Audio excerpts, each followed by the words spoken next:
Hello, what up guys? Assalamualaikum warahmatullahi wabarakatuh. Apa khabar semua? Saya Syah daripada Batai Fitness dan perjuangan kami adalah bantu mereka yang rasa kurang keyakinan diri, yang rasa rendah diri dan rasa tersisih disebabkan berat badan yang berlebihan. Alhamdulillah setakat hari ini telah bantu seramai 2,298 orang untuk menurunkan berat badan mereka sebanyak 2 ke 3 kilo tanpa menggunakan sebarang produk.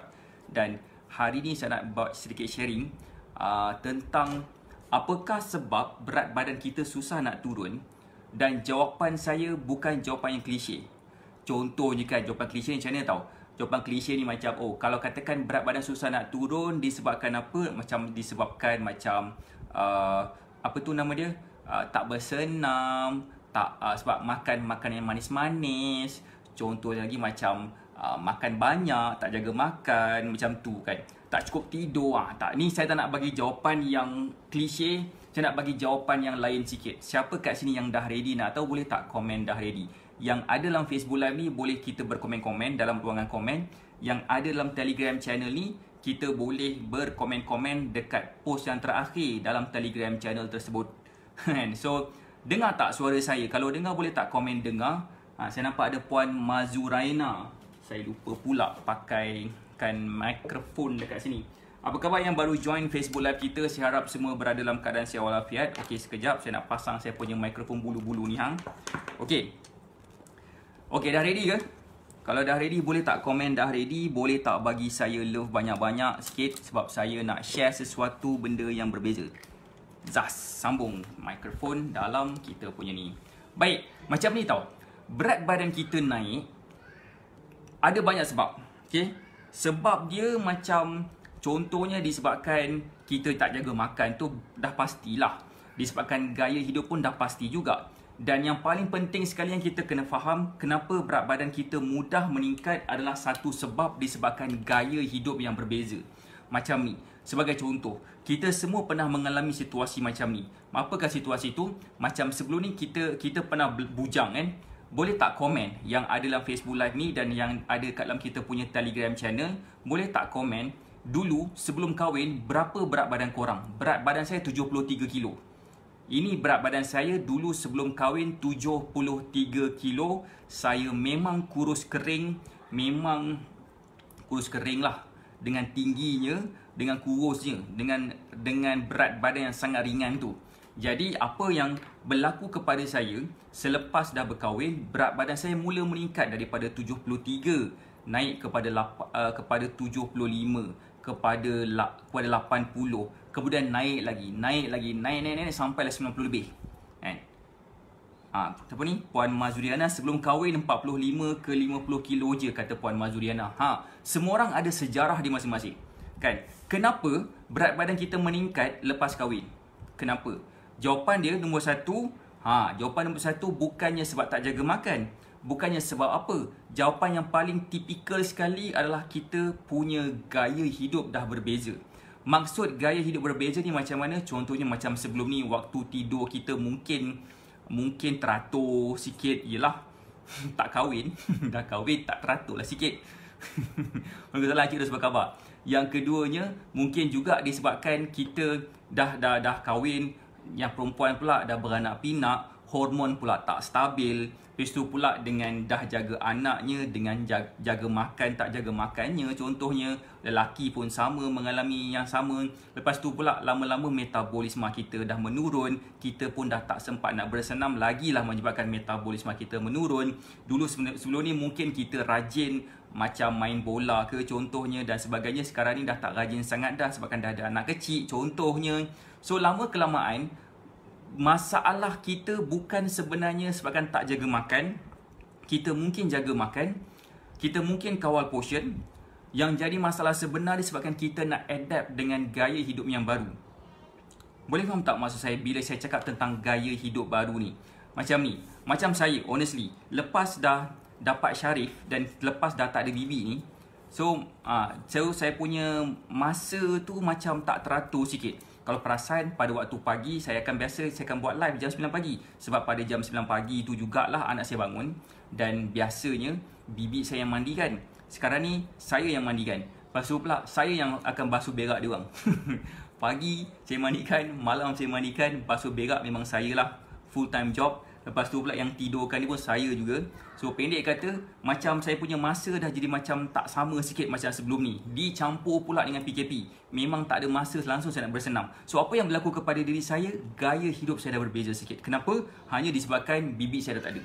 Tu je. So kita pun sama. Kita mungkin mengalami situasi yang sama yang mana gaya hidup kita dah berbeza, yang menyebabkan kita punya waktu dah jadi lain sikit. Siapa sini faham? Boleh tak komen kalau katakan faham yang ada dekat sini yang.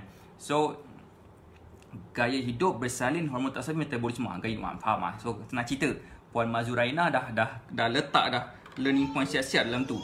So Syarif.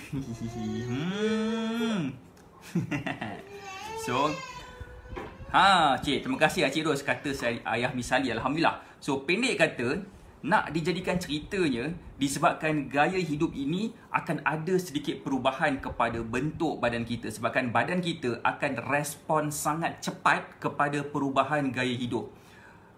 Faham tak? Bentuk badan ke, kita punya macam mana muka kita. Macam saya, macam boleh nampak mata saya kan, macam mata macam tak apa nak cantik sangat kan. Sebabkan waktu pagi, sebab waktu tidur saya entah ke mana, waktu bangun saya entah ke mana, waktu tidur pun memang kena kacau lah. Kena buat susu dan sebagainya. So maksud saya, itu yang kita kena faham. Semua orang akan mengalami gaya hidup yang baru once in a while. Maksud saya macam kadang-kadang bila dah ada anak contohnya. Tapi satu benda yang saya nak minta you all buat, walaupun sebenarnya kita dah ada gaya hidup baru, tak kisah gaya hidup kita macam mana. Contoh gaya hidup yang lain macam mungkin kita pindah rumah. Pindah rumah pula mungkin kita dah biasa dengan rumah satu tingkat, sekarang ni jadi rumah 2 tingkat contohnya, ataupun 2 tingkat kepada 1 tingkat. Perubahan-perubahan kecil macam tu pun mungkin akan menjadikan perubahan sikit pada kita punya gaya hidup. Boleh faham tak? Kan? Dulu mungkin kita tak ada kereta, sekarang dah ada kereta, gaya hidup dah berbeza. Mungkin dulu masa tak ada kereta, kita banyak berjalan kaki, kita banyak macam naik train dan sebagainya. Kalau dulu mungkin naik motor sikit kan. So gaya hidup tu dah berbeza bila kita bawa kereta. So bila kereta kita macam agak relax sikit, dan kita agak duduk dan laid back, dan kita mungkin stres menghadap jam dan sebagainya. Mungkin naik motor, naik kereta, naik motor, naik motor dengan naik train tak berapa stres sangat. Why? Sebabkan bila kita naik motor, kita macam saya suka dengar lagu lah. Bila saya naik motor memang bahaya, tapi saya suka dengar lagu juga. Bila saya naik train, saya suka main game, ataupun saya suka tengok video ke apa, movie dalam Netflix dan sebagainya kalau dululah kan. So nampak tak dia punya kurang stres ni bila bawa kereta.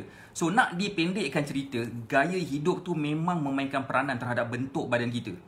Waalaikumsalam Puan Azian, apa khabar? Apa khabar Assalamualaikum Cik Na, sihat ke?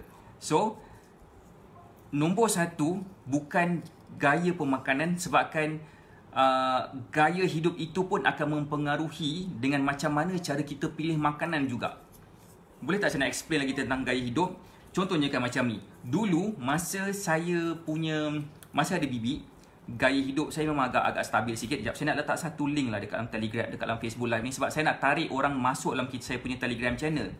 Kalau boleh nak masukkan orang dalam Telegram channel sebanyak mungkin, sebab kita ada banyak benda-benda yang kita nak share dalam Telegram channel hari-hari. Sekejap, saya nak letakkan link tu sekarang. t.me/Shahbartagzas. Waalaikumsalam. Alhamdulillah sihat walafiat hendaknya. Alhamdulillah. Sekejap, saya nak pin komen kejap. Sekejap, yang ada dalam Telegram channel ni, kalau belum lagi masuk dalam yang ada dalam Facebook Live ni, kalau belum lagi pernah join kita punya Telegram channel, klik kat pin komen tu sekarang, join Telegram channel, sebab saya pun tengah buat live stream juga dekat dalam kita punya Telegram channel ni juga serentak. Anyway, saya nak sambung semula. Macam tentang gaya hidup macam gaya hidup dia berbeza. Macam saya, bibik tak ada, tu je. Bibik tak ada, so gaya hidup agak berbeza sikit. So waktu tengah hari normally, biasanya bibik dah masakkan makanan, dan makanan masih sedap, dan sebenarnya saya boleh kawal pula portion makanan yang bibik saya masak, sebab saya tahu apa yang dia masak. Kemudian macam sekarang ni, bila bibik tak ada, so kadang-kadang Alin masak, kadang-kadang dia tak ada masa nak masak. So most of the time kita akan order Foodpanda. So bila order Foodpanda ke GrabFood ke, so saya akan pilih makanan yang saya rasa okey berdasarkan menu-menu yang ada dekat situ. Daripada situ saya makan. So pendek kata, Dalam arti kata lain, bila kita makan makanan dekat luar terlalu lama, terlalu kerap, ianya juga akan mengganggu kita punya progres berat badan. Mungkin berat badan kita meningkat serba sedikit.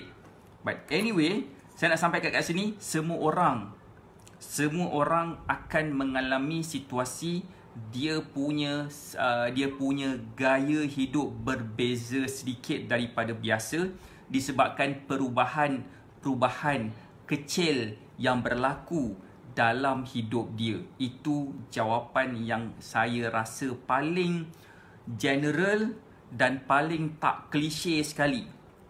Saya faham kenapa berat badan kita meningkat disebabkan tak jaga makan, tak bersenam, tapi itu bukan penerangan saya. Penerangan saya pada malam ini, jawapan yang tak klise langsung. Kenapa berat badan meningkat? Of course, whatever reason, tapi untuk sekarang ni disebabkan kita punya gaya hidup yang juga mempengaruhi kita punya pemilihan makanan, mempengaruhi kita punya waktu bangun tidur kita, stress level kita juga. So nak dijadikan cerita, semua orang mengalami situasi yang sama. Ni saya cerita pasal diri saya. Mungkin ada yang juga, Waalaikumsalam Kak Su, apa khabar? Lama tak tengok Kak Su. Saya nampak Kak Su selalu share Facebook live saya, baru hari ni masuk. So pendek kata, bila kita faham gaya hidup kita, yang mana bila kita nampak gaya hidup kita, dia macam agak mempengaruhi kita punya berat badan, bentuk badan dan body composition lah. Apa yang kita patut buat, kita kembali ke pangkal jalan. Kalau katakan dia tidak melibatkan benda-benda yang penting lah dalam hidup, macam kalau katakan dah ada anak kecil, macam mana nak kembali ke pangkal jalan? Kan? So hadap ajalah kan. So tunggulah masa. InsyaAllah one day bila bibit bila border dah buka, InsyaAllah bibit lama dulu Alin tu nak masuk balik kat sini, dan InsyaAllah akan teratur sikit lah waktu kita orang semua kan kembali ke pangkal jalan, kata Puan Mazuraina. Senang cerita kan. Alright, so apa khabar Puan Munah? Lama tak nampak Puan Munah. Munah, salah orang. Alright, so faham tak so far? Itulah penerangan saya yang pertama. Yang kedua, berkenaan dengan kenapa berat badan kita susah nak turun. Yang ni saya rasa mungkin ramai orang ada masalah macam ni. Boleh tak komen dah ready nak tahu? Boleh tak bagi saya love banyak-banyak? Yang ada dalam Facebook ni boleh tak komen nak tahu dan sebagainya. Waalaikumsalam Puan Munah, apa khabar? Yang ni saya nak share sikit. Siapa kat sini yang kenal mereka yang mengambil ubat-ubatan tertentu? Contohnya ubat macam tekanan darah tinggi, kencing manis, ubat terapi hormon, termasuk pil perancang. Waalaikumsalam Puan Fadilah, apa khabar? Termasuk juga dengan untuk ubat sis, apa-apalah ubat-ubat yang berkaitan dengan hormon ni. Ubat mungkin berkaitan dengan mental illness, contohnya macam depression punya ubat, contohnya macam tu. Semua jenis ubat-ubatan macam tu akan mengganggu berat badan kita. Sebagai contoh, okay, macam ada sesetengah ubat, macam ubat tekanan darah tinggi. Boleh tak saya nak share sikit? Sebab saya nampak salah satu daripada video yang saya pernah buat, live yang saya pernah buat sebelum ni tahun lepas, bulan 6, dia agak viral sikit. Sampai sekarang masih lagi ada orang like dan sebagainya. Okay, dulu pernah ambil pil perancang, dah hampir nak setahun berhenti, Alhamdulillah. Okay, so bila ambil certain ubat-ubatan tu, akhir tahun banyak kenduri dah makan-makan. Okay, takut tak apa Puan Ruzana Jufri, jangan risau. Akhir tahun banyak kenduri dah makan-makan. Tak apa, it's okay. Siapa tu? Puan Katma, saya ambil pil kencing manis darah tinggi. Okay, perasan tak yang mengambil ubat-ubatan macam tu, contohnya macam pil perancang tadi, ubat tekanan darah tinggi, pil macam ubat kencing manis dan sebagainya, even cair darah pun, maksudnya Puan Ayuna. Okay, berat badan kita mudah meningkat. Kita akan nampak muka kita nampak lebih sembab. Kaki kita dulu nampak buku lali hilang, macam kena timbus dengan air. Faham tak saya? Macam seolah-olah berat badan kita senang sangat meningkat lepas ambil ubat-ubatan macam tu. Faham tak? Faham tak saya? So maksud saya, bukan nak kata jangan ambil ubat tekanan darah tinggi, bukan nak kata jangan ambil pil perancang. Tiba-tiba pula yang join kita punya Facebook live ni, yang ambil pil perancang tiba-tiba stop, tiba-tiba beranak pula 9 bulan akan datang. agak sedih, tiba-tiba kan saya juga dipersalahkan. Maksud saya macam ni tau. Ubat-ubatan macam tu, of course segala ubat yang ada bahan kimia, yang ada drugs, yang ada apa tu, macam certain chemical punya bahan-bahan dalam tu, of course setiap ubat-ubatan tu ada side effect. Side effect dia contohnya macam tu, berat badan. So sekarang ni bila kita cakap pasal nak kurus ni, of course lah side effect yang kita paling takut sekali lah bila berat badan kita semakin meningkat, bila badan kita semakin melebar kan. Jadi itu antara side effect yang mungkin bila kita ambil kita tak perasan, kita just nak ambil. So that's why kita jadi risau. Saya nak share sikit satu story, boleh tak? Betul berat badan saya nak turun bila ambil pil perancang, kata Puan Mazuraina. Puan Mazuraina dah stop ambil pil perancang, macam mana berat badan mudah ke nak turun? So saya nak tunjuk satu gambar, boleh tak? Boleh tak saya nak share satu gambar, satu cerita tentang salah seorang daripada bekas saudara kita yang dulu juga ambil pil perancang. In fact sebenarnya sekarang pun dia masih lagi ambil pil perancang. Macam ni bentuk badan dia dulu, sebelum dia follow cara kita, lepas follow cara kita, macam ni bentuk badan dia, walaupun ambil pil perancang juga. Saya macam mana? Dulu tahun lepas lah cerita dia, masa saya ada one on one dengan dia. Oh nak tengok alamak, dalam Telegram channel tak nampak pula. Saya bagi link untuk join Facebook Live, boleh tak dalam Telegram channel ni? Sekejap sebab dalam Telegram channel ni saya tak nak on video. Sebabkan sebenarnya saya lebih suka lagi kalau katakan yang dalam Telegram channel ni join Facebook Live kita. Sebab saya nak minta you all untuk share Facebook Live ni banyak-banyak, sebab lebih ramai orang akan nampak. Bila lagi ramai orang share dalam Telegram channel ni, tak ramai orang nampak sebabkan tak boleh nak share pun. So yang ada dalam Facebook Live ni, yang ada dalam Telegram channel ni, boleh tak join kita punya Facebook Live. Saya dah letak dah link dalam ruangan chat kat bawah tu Macam ni gambar dia dulu.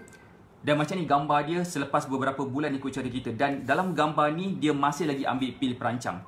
Macam mana dapat senang-senang je berat badan dia, bentuk badan dia jadi makin slim walaupun ambil pil perancang, disebabkan pemilihan makanan yang betul, senaman yang betul, walaupun ambil pil perancang, walaupun dia sedang struggle nak turunkan berat badan, tetapi body composition dia dapat bakar lebih banyak lemak dan bina lebih banyak muscle. Bila kita faham tentang senaman dan juga tentang kita punya senaman dan juga pemakanan yang betul untuk membina muscle. Saya bukan train dia untuk jadi bodybuilder. Tak, saya train dia untuk metabolisme dia meningkat. Sebab antara key factor kenapa berat badan kita mudah turun ataupun mudah naik disebabkan metabolisme kita punya level. Okey, maksud metabolisme ni apa? Mungkin ada orang ada penerangan yang lebih saintifik, tapi saya tak suka menerangkan benda yang saintifik yang menyebabkan lepas tu orang lagi blur. Saya nak terangkan tentang metabolisme ni apa yang kita makan, secepat mana makanan itu ditukarkan kepada tenaga. Siapa sini faham? Secepat mana makanan kita ditukarkan kepada tenaga, itulah maksud metabolisme. Boleh faham tak? Siapa sini faham? Nak tengok? Puan Fadilah boleh klik kat satu link yang saya letak kat ruangan chat tu. Boleh masuk dalam kita punya Facebook Live. So, bila kita punya secepat mana kita punya Facebook Live lah. Secepat mana kita punya badan kita convertkan kepada tenaga, lagilah cepat badan kita sedang turunkan berat badan. Macam ni tau konsep dia. Lemak merupakan kita punya tenaga simpanan yang kita dah makan dan kita tak gunakan. Antara sebab kenapa badan kita boleh simpan lemak, pertama disebabkan kita makan makanan lebih daripada keperluan tenaga kita. Nombor dua, disebabkan kita makan makanan yang makanan tu cepat sangat ditukarkan kepada tenaga dan kita tak sambut tenaga tu dengan melakukan aktiviti yang fizikal. Menyebabkan tenaga yang ditukarkan dengan cepat tu dia tak diguna pakai dan dia slowly ditukarkan kepada lemak. Antara contoh makanan yang cepat untuk ditukarkan kepada tenaga adalah makanan-makanan yang ber-GI tinggi. Contohnya gula. Gula, makanan benda yang manis, memang dia punya GI tinggi. Dan bila GI dia tinggi, dia punya badan kita senang nak convertkan kepada tenaga, tapi kita tak sambut tenaga tu. dengan senaman ataupun pergerakan yang seumpama dengan sebanyak mana tenaga yang dah ditukarkan daripada makanan yang kita makan, especially makanan yang ber-GI tinggi. Boleh faham tak? So, badan kita tak bergerak sangat, ataupun kalau kita bergerak pun, kita tak gunakan semua tenaga yang kita makan.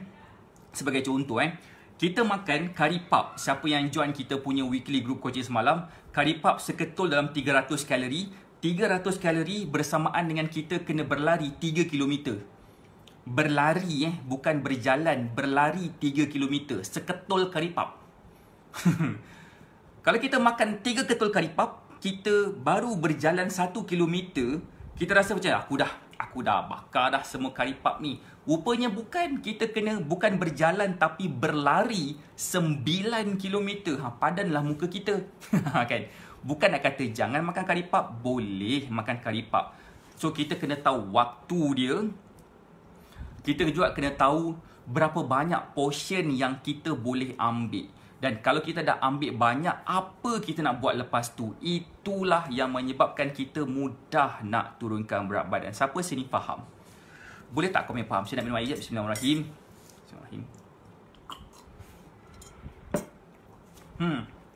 So, tu satu lagi. Nombor 2. Nombor 2 tadi tu apa? Berkenaan dengan ubat-ubatan kan? Ubat-ubatan. So, nombor 3 tadi tentang pemilihan makanan. Spesifik makanan. Tidak ada sebarang spesifik makanan yang akan menggemukkan kita. Tidak ada sebarang spesifik makanan yang menggemukkan kita. Hanya gabungan makanan yang akan menggemukkan kita.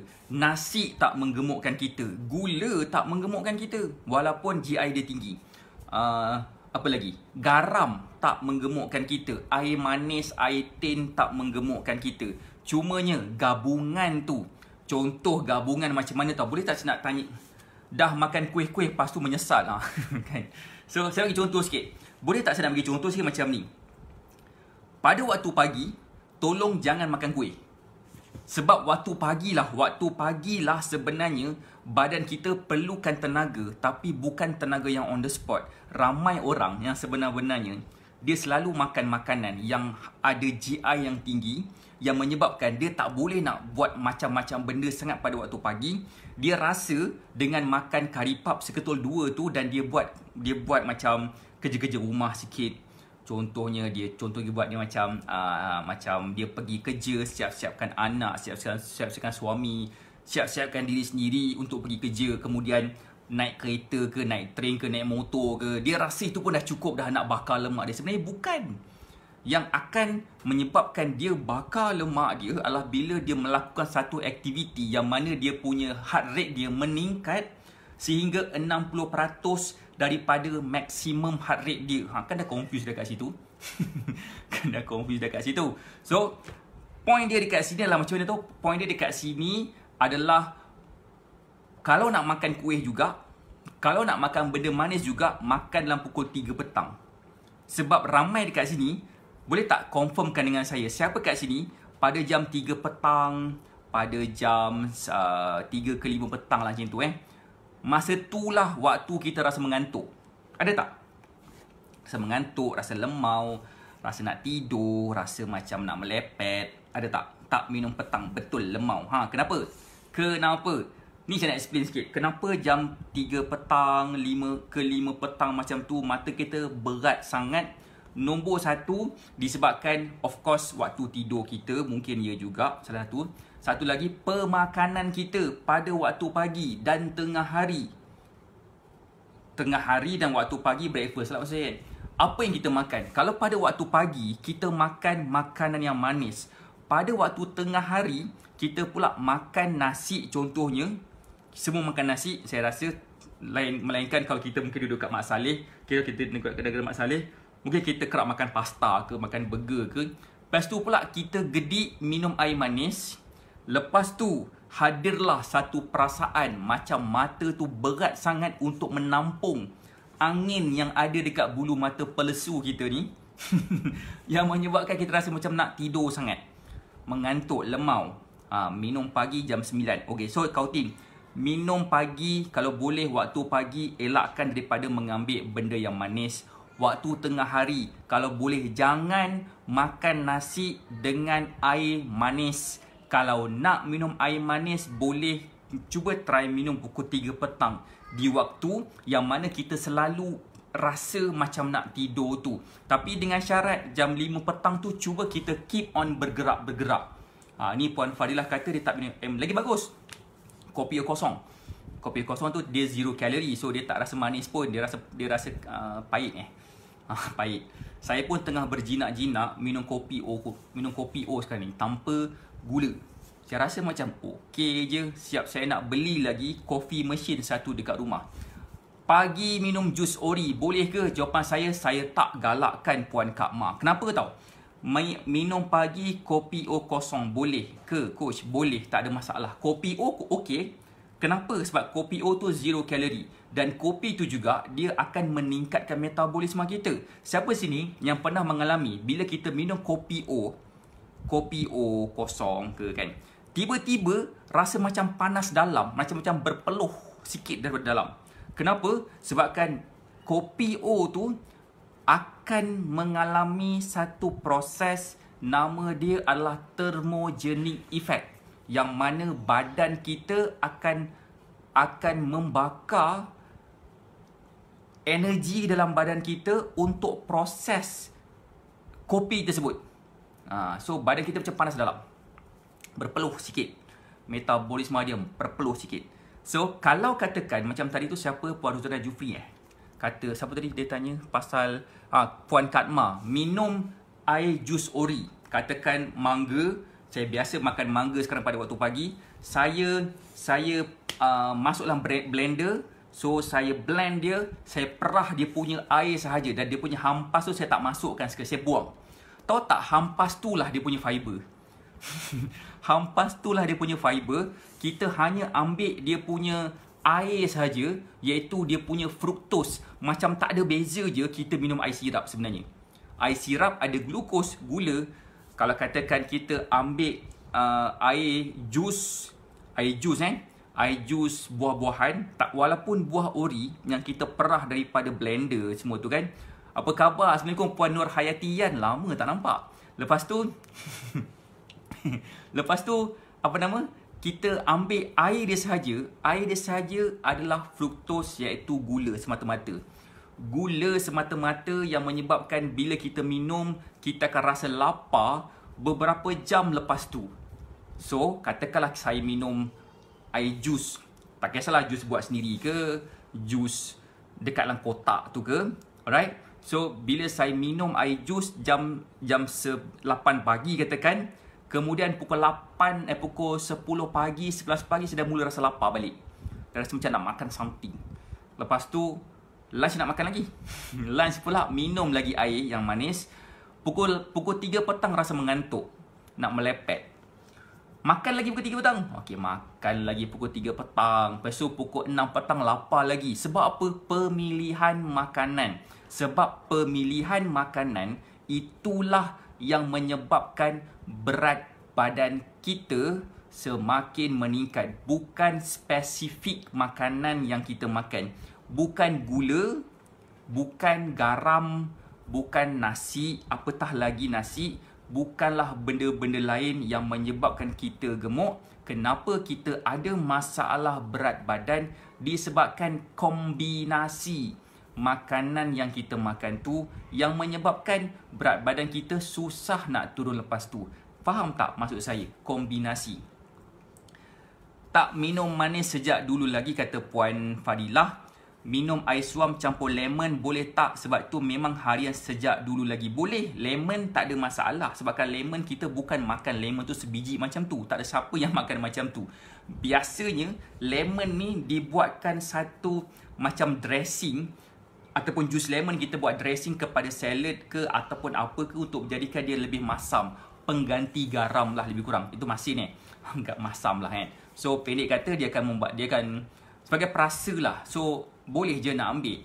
Sebenarnya lemon is different story. Sebabkan lemon tu lain cerita sikit.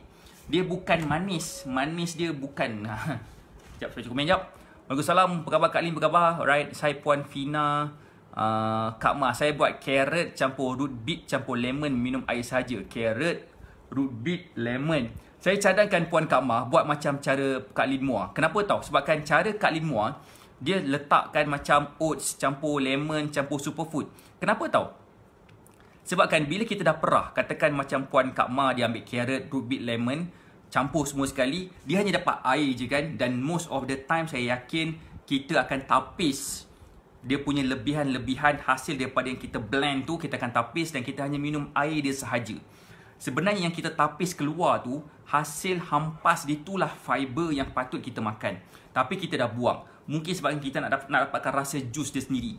So saya punya cadangan, macam Kak Lin Muar, dia ambil superfood. Sebab superfood ni dia akan menjadikan air tu mengandungi fiber balik. That's why saya selalu juga makan superfood pada waktu pagi untuk kawal selera makan saya. Dan most of the time bila kita ambil superfood, dia akan menyebabkan saya rasa macam waktu petang tu tak mengantuk. Oh, lupa superfood tu apa. Superfood tu kat belakang ni lah, yang ada kotak-kotak, yang ada botol-botol ni kan. Superfood ni adalah salah satu daripada resepi yang saya belajar masa saya kat Australia dulu. Masa saya kat Australia dulu, boleh tak saya nak cerita sikit pasal superfood ni punya sejarah? Ada yang cakap, kau kata tak ada produk-produk ni. Tak dengar lagi. Tak dengar apa Okey, sekejap saya minum air sekejap. Bismillahirrahmanirrahim. Ada. Kalau nak boleh masuklah dalam Telegram tu dulu Puan Kak Ma, nanti kita ceritalah.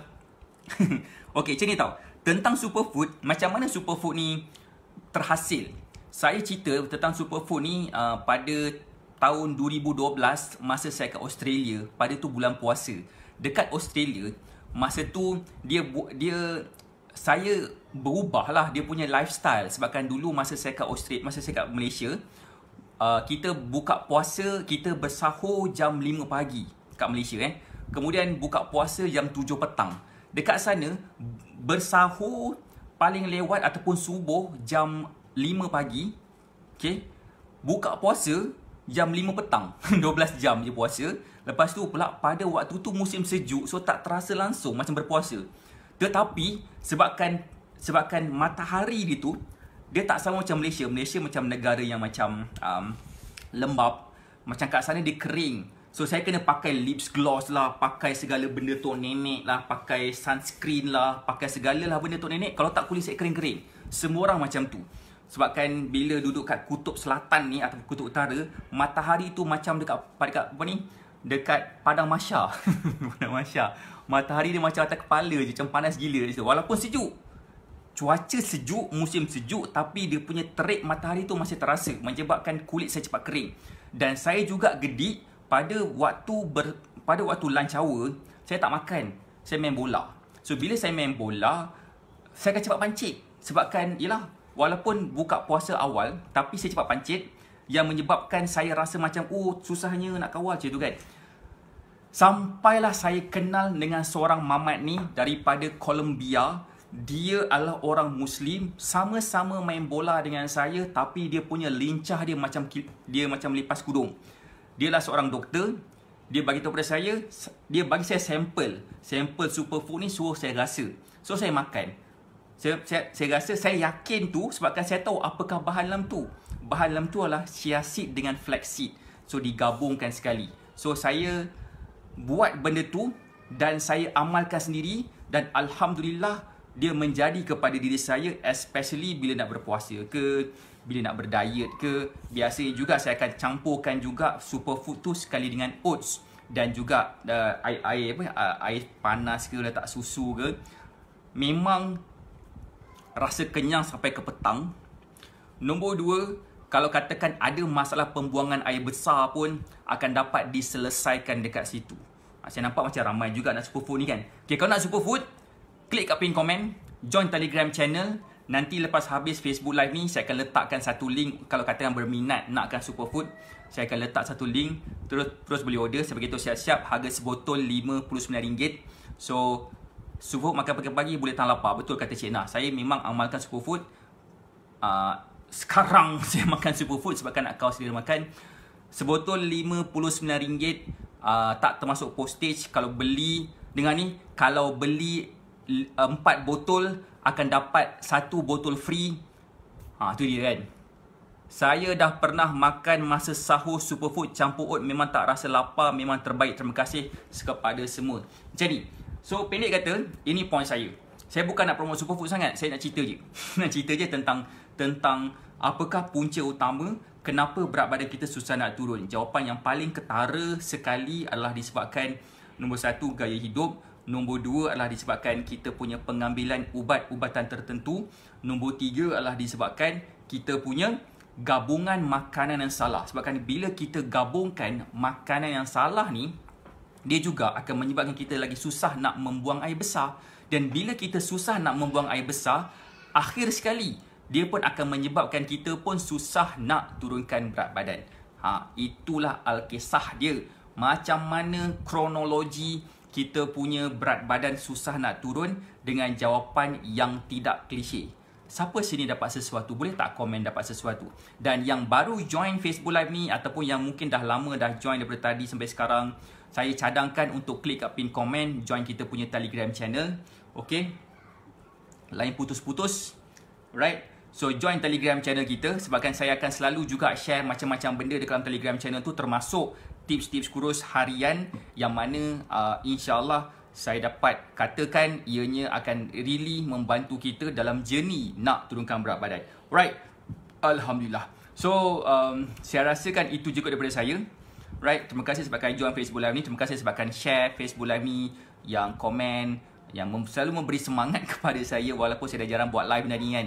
InsyaAllah saya akan mulakan live pada waktu pagi. Live pada waktu pagi, InsyaAllah bermula besok kot saya cuba channel. Alright. Tengoklah channel. Alright, kita jumpa lagi insyaAllah besok. Dan untuk yang dah daftar dalam masterclass, jumpa saya esok jam 9 malam. Kalau nak daftar, sempat lagi kalau nak daftar. Saya akan share something yang berbeza sikit, sebabkan dulu kita panggil mini class, sekarang ni kita panggil master class. Master class saya akan share macam-macam lagi benda. Dan insyaAllah kita akan dapat lagi banyak benda lah. Sekejap, Puan Sushira. Tapi kadang-kadang kalau makan superfood ni, masa sarapan rasa kenyang sampai petang. Waktu lunch dah skip, macam mana tu coach? Kan? Tengok Kak Su makan apa selain daripada superfood. Contohnya macam saya ambil oats campur superfood, memang kenyang sampai petang. Sampai mungkin saya punya lunch tu pun terganggu juga. Tapi kalau katakan Kak Su ambil superfood campur dengan lemon, mungkin dia akan dapat tahan awal sikit lah. Jangan ambil fiber campur fiber. Oats tu fiber. Ambil fiber dengan bukan fiber. Kalau tak nak skip lunch macam tu. Alright. Siapa komen tadi?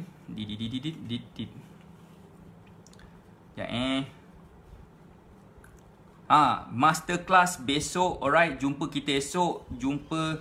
Superfood tu boleh buat sendiri ke macam mana? Superfood tu boleh buat sendiri. Tapi kan superfood ni dia punya bahan-bahan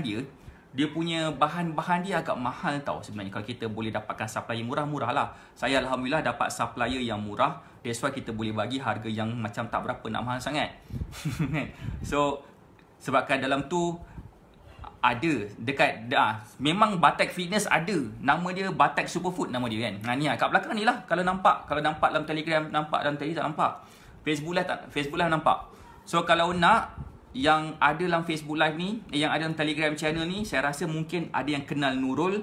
So boleh contact Nurul kejap lagi, kata saya nak superfood. Sebenarnya superfood kita pun dah tak banyak, dah tinggal beberapa ketul yang belakang ni, dia pun tinggal. Dekat Nurul ada lagi beberapa botol. Saya akan dapatkan superfood lagi, insya-Allah dia punya ni dalam minggu ni. Insya-Allah by minggu ni pun pin nombor dia. Jap. Saya letak WA 69707. Sekejap tu klik kat situ kalau nak superfood. Kalau yang dalam Telegram channel ni, kalau nak tahu boleh join Telegram channel yang dalam Facebook Live ni, boleh join Telegram channel kita. Dan kita ada banyak lagi share benda-benda yang best untuk kita dapat mudah turunkan berat badan. Saya rasa itu je daripada saya. Saya doakan semua sihat dan berjaya. Assalamualaikum warahmatullahi wabarakatuh. Bye.